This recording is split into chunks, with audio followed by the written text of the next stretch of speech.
One thing I don't like on this channel is when a prediction that I make is actually come true. So if you go back 2 or 3 videos, I was talking about the John Deere layoffs, and they actually happened now that these people got laid off and they're moving the plant to Mexico. So that's great for Mexican workers and the Mexican economy because they're getting a new employer that's probably going to invest heavily into Mexico. And our American friends and family that worked at that plant are going to be let go. And this is really, really tragic because the more jobs we lose, the harder our job market's going to be to compete and actually feed our fellow Americans. And now you're like, well, what does that, what does that mean? That means that it's going to be a lot harder for these people that are going to be let go to find another job. And so I have some bullet points prepared why outsourcing might not even be that great of a long-term strategy for them, because here we go. The local workers may lose their job when companies outsource tasks to region countries, leading to higher unemployment rate in the community.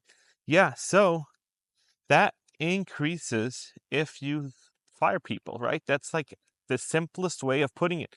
You let people go, they get unemployed, and worst case scenario, they even become homeless. And that is really, really tragic just to save a few dollars, right? So now we'll look at the second point.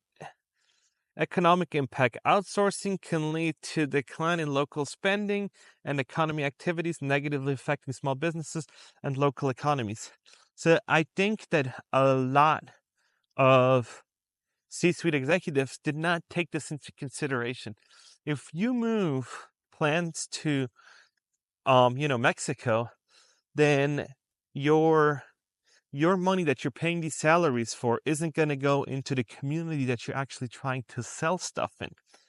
And brands, the brand knowledge of John Deere stands for something. It's like it's America, it's a great corporation, and they're probably proud to be that way.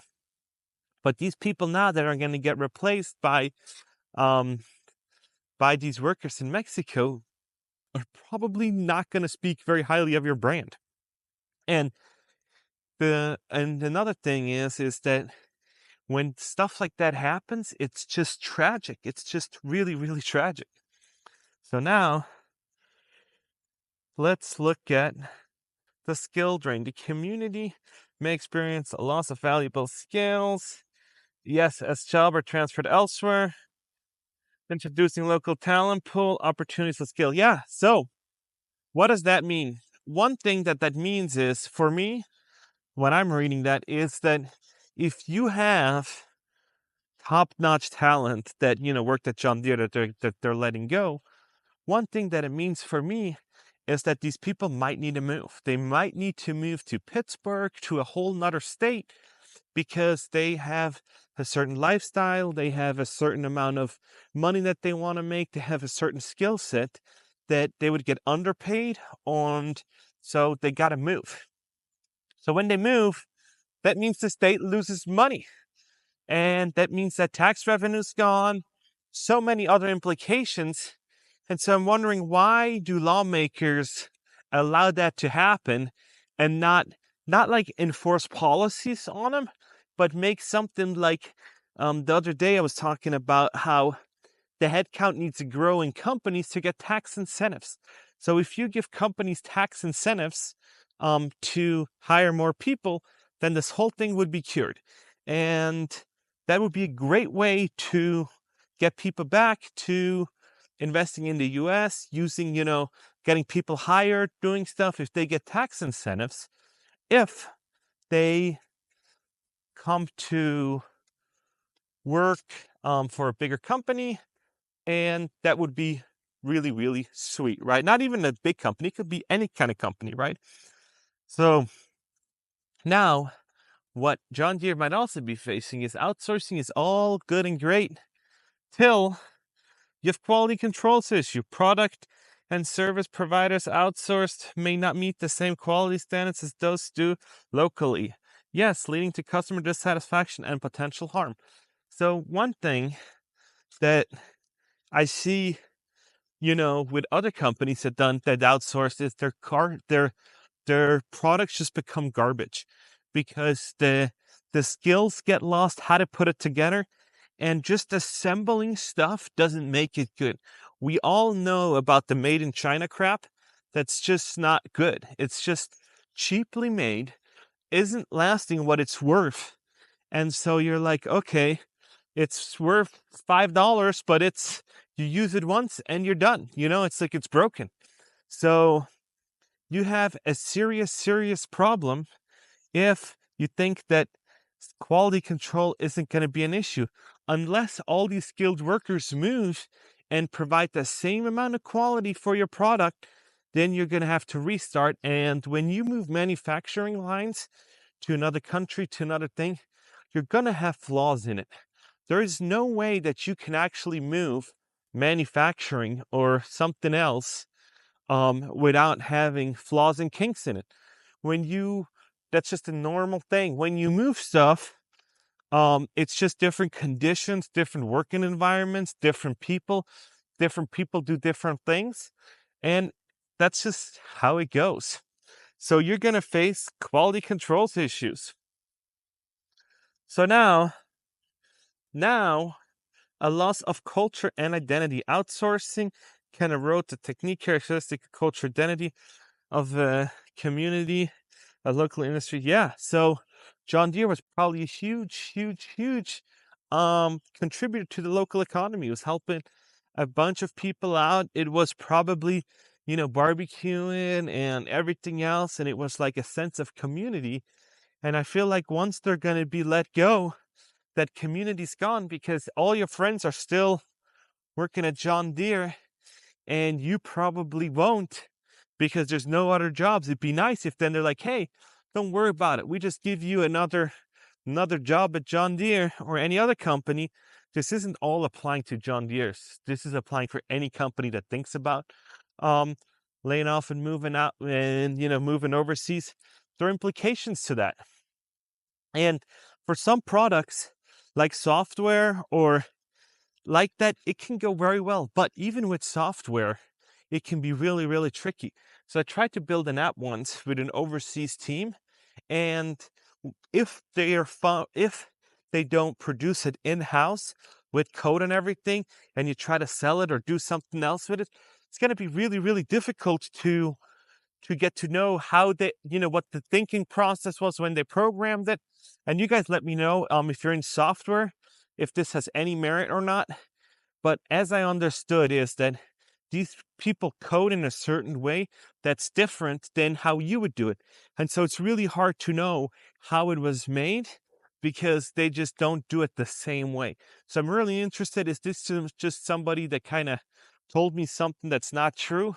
Or could any coder just pick up where they left off and keep coding if they didn't have clear documentation up to that point, how it happened and how it is, and what they've made exactly right. And in manufacturing, it's probably a little bit easier than software, but you guys let me know in the comments what you guys think, right? So one thing that's like that hurts my heart the most is a reduced community investment. Companies that outsource may invest less into the local community, reducing funding in local infrastructure, schools, and other essential services. Yeah. So this is for me to understand. This is like the craziest thing, because if they move jobs out, right, they're going to be like, Billy over there that always, wanted the company to have, to sponsor the high school football team or the high school swim team. He's not here no more, so nobody's advocating for the local high school, so that there's no money for it. And that means that the school's not having enough money. They're not going to get new uniforms. They're not going to increase it. And then they're going to go to mom and pop shops to try to make up the difference.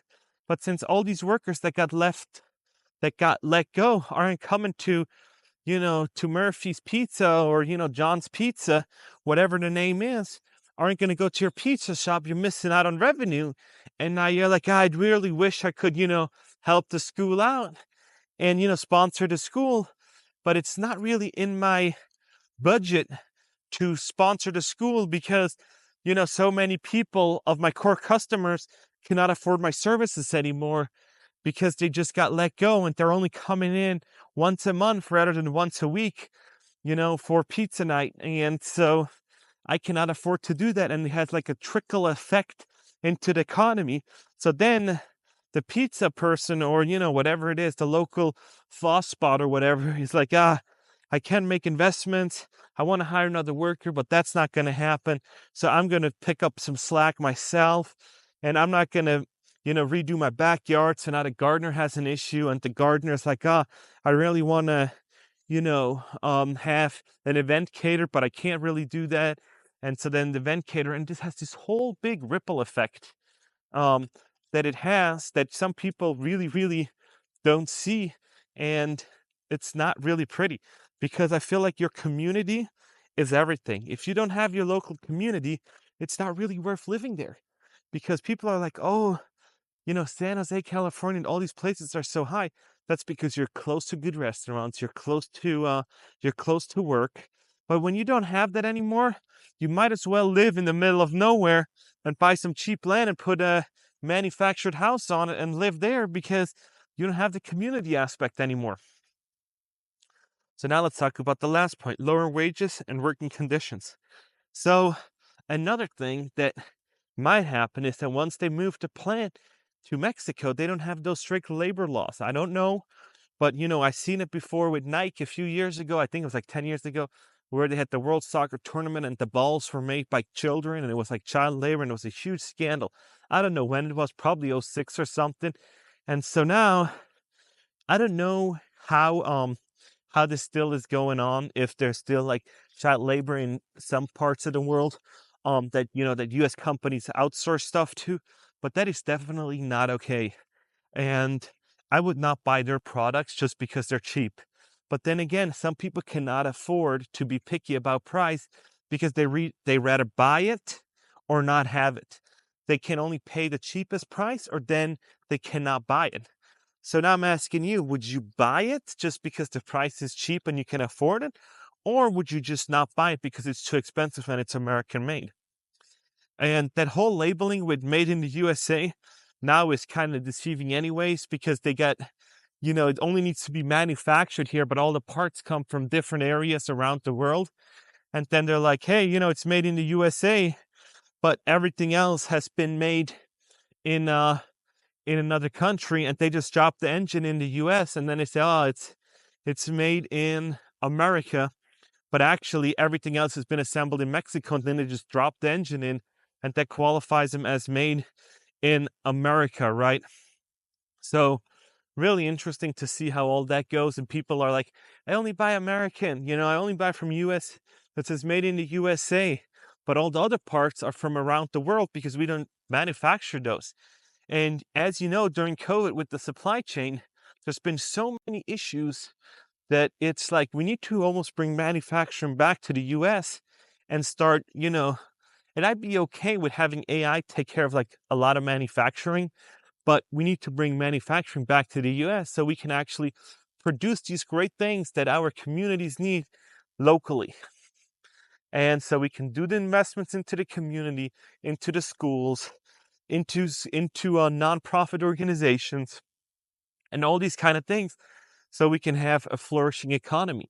There's no point of just one person living like a king in his 50-acre ranch and everybody else be homeless and trying to fight for another day and try to scrape by. That's not how society should work, right? It should be distributed semi-equally. Yeah, there's going to be some richer, but the middle class should be the biggest in the middle, right? But who knows? Who knows? These are just my thoughts. I'm super interested to know, do you guys see similarities to this? I am not happy about any of that what happened to John Deere. I would probably find now, like now as I'm getting wealthier and, doing stuff, I would probably not buy a John Deere tractor. I'd probably buy something from the US. And I'm starting to look at that so I can actually support um, American people and Americans, my fellow Americans. And I'm trying to inspire all my followers and all my watchers to also not go to these big companies that produce overseas and, unless they pay a huge amount of tariffs, that they buy locally from Americans. So when something goes south, or when you get unemployed or something else, you have the money to fund your unemployment and all that, because the money needs to come from somewhere. But when we outsource everything and just have an import tax, it's not a great thing. And so I'm starting to look way more of buying in America, buying locally, buying from mom and pop shops, so that there's more competition. More competition is never a bad thing, but we're so monopolized in the US that it's crazy, with all that kind of stuff, with fast food, foods in general, automotive, super monopolized. No, I don't think that cars are that monopolized. But when you look at, PepsiCo and Coca-Cola and Nestle, three biggest companies, like run like everything. And so, yeah, I'm kind of sad about it. Let me know what you guys think, but I'm for more competition locally, and yeah, support your local community. And that was it for this video. I will see you guys in the next one. And I always appreciate you guys following and clicking the like button. That really helps me out. And I'll see you in the next one.